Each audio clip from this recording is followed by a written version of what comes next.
बच्चों, आप लोगों का इस वीडियो में आप लोग का स्वागत है।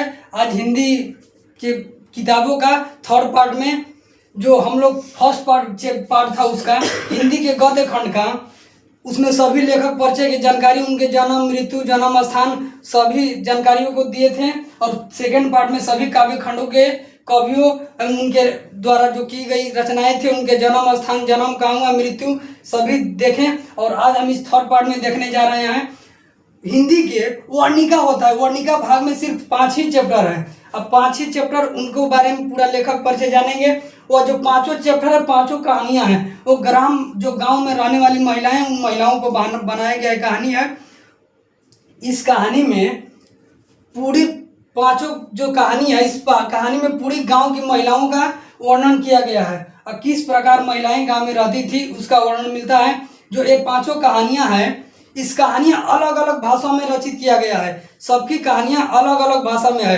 कोई कन्नड़ से है, कन्नड़ भाषा में, कोई उड़िया भाषा में, कोई गुजराती में, कोई राजस्थानी में, कोई तमिल भाषा में लिखा गया है। और उनको अब हम लोग तो तमिल भाषा नहीं जानते हैं, गुजराती भी नहीं जानते हैं, तो हम लोग कैसे जानेंगे?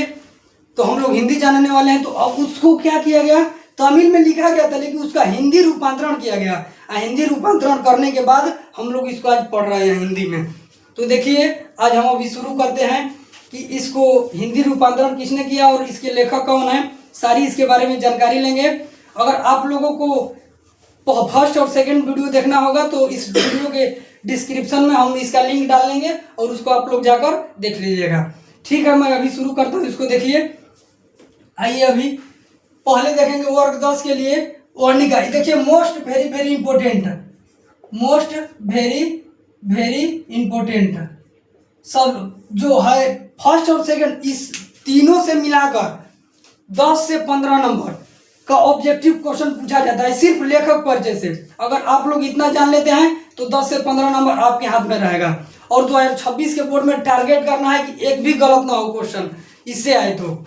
देखिए, अब हम लोग देख रहे हैं पहले वर्ग मोस्ट वेरी वेरी इंपॉर्टेंट है वर्ग 10 के लिए वर्णिका में। अब देखिए, पहले हम लोग देखेंगे शीर्षक, इसका शीर्षक का नाम क्या है, फिर उसके बाद देखेंगे लेखक, उसके बाद देखेंगे लेखक का जन्म कब हुआ, उनका जन्म स्थान कहाँ है और किस भाषा में लिखा गया है और उसका हिंदी रूपांतरण किसने किया। इतना सारी जानकारी हम लोग लेने वाले हैं इस वीडियो में। देखिए, पहला है इसका दही वाली मगम्मा। दही वाली मगम्मा, जो दही वाली मगम्मा है, इसके लेखक हैं श्रीनिवास। श्रीनिवास जी का जन्म 6 जून 1891 ईस्वी में हुआ था। 6 जून 1891 ईस्वी में कहाँ हुआ था? देखिए, कोलार कर्नाटक। जो कोलार जगह है वो कर्नाटक में पड़ता है। कोलार कर्नाटक। यह जो भाषा, जो कन्नड़ में उनका जन्म हुआ, कर्नाटक में, तो किस भाषा में लिखेंगे? कन्नड़ भाषा में, कहें कि उन्हें कन्नड़ ही भाषा की जानकारी थी तो वो कन्नड़ भाषा में लिखे। कौन? श्रीनिवास। श्रीनिवास का जान लीजिए पूरा नाम। श्रीनिवास का पूरा नाम है मस्तिष्क बेगेंट्रक अयंगार। मस्तिष्क बेगेंट्रक अयंगार। अब देखिए, यह जो कन्नड़ भाषा में लिखा गया है, तो हम लोग यूपी बिहार के रहने वाले हैं, यूपी बिहार झारखंड के, तो हम लोग तो हिंदी भाषा जानते हैं, तो इसको हिंदी में कन्वर्ट किया गया। हिंदी में रूपांतरण करने वाले हैं इसके B.R. नारायण। B.R. नारायण, जो कन्नड़ भाषा में लिखा गया था, इसका हिंदी रूपांतरण किसने किया? B.R. नारायण। किस भाषा का? किसका? दही वाली मगम्मा का।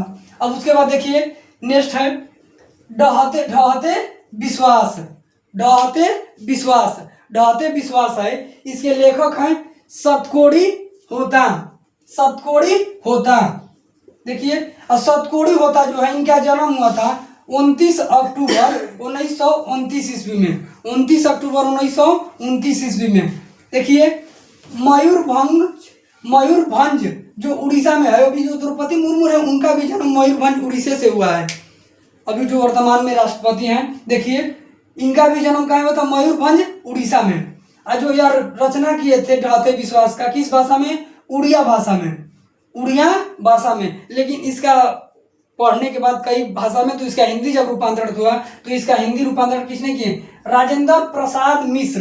राजेंद्र प्रसाद मिश्र इसका हिंदी रूपांतरण किए। अब देखिए, नेक्स्ट है माँ चैप्टर। कौन? माँ चैप्टर। माँ की ममता जो है, माँ चैप्टर, इसके लेखक है ईश्वर पेटलिकर। इसके लेखक है ईश्वर पेटलिकर। जो ईश्वर पेटलिकर हैं इनका जन्म होता है, ईश्वर पेटलिकर इनका जन्म होता है 9 मई 1916 ईस्वी में, 9 मई 1916 ईस्वी में। आज जो इनका जन्म स्थान है गुजरात, गुजरात का राजधानी गांधीनगर। देखिए गुजरात, आज जो है किस भाषा में लिखे थे, गुजराती भाषा में, गुजराती भाषा में। अब जो है गुजराती भाषा में हमको हिंदी में पढ़ना है तो इसको हिंदी रूपांतरण किया गया था गोपाल दास नागर के द्वारा, गोपाल दास नागर, गोपाल दास नागर ने हिंदी रूपांतरण किया। कौन? माँ कहानी के। अब देखिए नगर कहानी, नगर कहानी के लेखक हैं सुजाता, नगर कहानी के लेखक हैं सुजाता। अब देखिए सुजाता का जन्म हुआ था, सुजाता का जन्म हुआ था, सुजाता का पूरा नाम है एस रंगराजन, एस रंगराजन, सुजाता का पूरा नाम एस रंगराजन। उनका जन्म हुआ था 3 मई 1935 ईस्वी में, 3 मई 1935 ईस्वी में। जन्म स्थान चेन्नई तमिलनाडु, तमिलनाडु की राजधानी कहाँ है? चेन्नई। तो वहीं पर उनका जन्म हुआ था, किनका? सुजाता का, सुजाता का। और जो अब किस भाषा में लिखे हैं? तमिल भाषा में, तमिल भाषा में। इसका हिंदी रूपांतरण किया गया था के ए जमुना के द्वारा, के ए जमुना के द्वारा हिंदी रूपांतरण किया गया था। अब देखिए नेक्स्ट है धरती कब तक घूमेगी, धरती जो ये धरती है कब तक मोह माया में घूमती रहेगी। तो धरती कब तक घूमेगी इसके लेखक है सांवर दहिया, सांवर दहिया। सांवर दहिया जो है ये राजस्थानी कवि हैं। इनका जन्म होता है 10 अक्टूबर 1948 ईस्वी में, 1948 ईस्वी में। कहाँ होता है? राजस्थान, राजस्थान।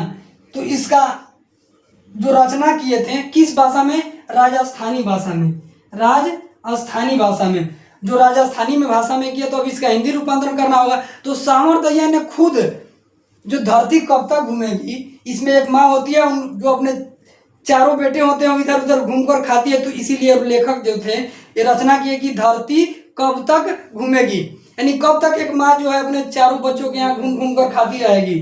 तो धरती कब तक घूमेगी और किस भाषा में लिखा गया? राजस्थानी। इसका हिंदी रूपांतरण है सांवर दहिया। इसके लेखक भी है सांवर दहिया और हिंदी रूपांतरण भी सांवर दहिया, सांवर दहिया जो है राजस्थानी कवि है। हिंदी रूपांतरण भी किया और इसके लेखक भी है सांवर दहिया। देखिए यह चारों जो पाठ है कहानी का खत्म हुआ। देखिए चारों अलग अलग, पांचों जो है अलग अलग भाषा में लिखा गया है। पहला जो था दही वाली मगम्मा कन्नड़ भाषा में, ढहते विश्वास उड़िया भाषा में, माँ कहानी गुजराती भाषा में और नगर कहानी तमिल भाषा में, और जो धरती कब तक घूमेगी उड़ीसा भाषा में। हम लोग ने इसके बारे में सारी जानकारियां लिया और हमको आप लोग से उम्मीद है कि आप लोग को अच्छे से समझ में आ गया होगा और आप लोग याद कर लीजिएगा तो बुझा जाएगा। और आप लोग कहिएगा तो मैं अगले वीडियो में एक एक करके पूरी जानकारियां दे दूंगा कि उसके कहानी के बारे में, सारांश के बारे में।